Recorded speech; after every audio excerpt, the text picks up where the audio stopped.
আপনারা নিশ্চয়ই জানেন যে এখানে আপনার যে আমরা সবাই সমবেত হয়েছি একটা অত্যন্ত সংকটপূর্ণ সময়ে। এখানে একটা গুলি, একটা লোক নিহত যদি হয়ে যায়, সম্পূর্ণ 12 তারিখে নির্বাচিত নির্বাচন বাতিল হয়ে যেতে পারে। এটা মনে রাখতে হবে। সুতরাং আমরা অত্যন্ত ভাববেগ আপ্লুত জাতি এবং আমরা অনেক সময় যুক্তিতর্কে ঊর্ধ্বে চলে যাই।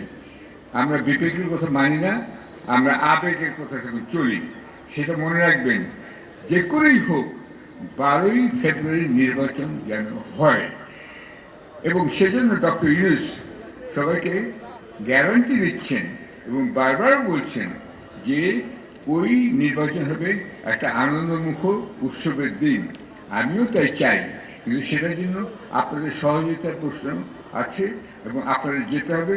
বিশেষ করে পুলিশ বাহিনী এবং সশস্ত্র বাহিনী সেদিন একটি পজিটিভ ভূমিকা বা ইতিবাচক ভূমিকা রাখবেন, আমি সেটা আশা করি। ভোট কেন্দ্র যেন সত্যি উৎসব মুখরিত হয়ে ওঠে এবং সত্যি সেখানে যেন সপরিবারে আপনারা যান এবং গিয়ে আপনারা ভোট দেন।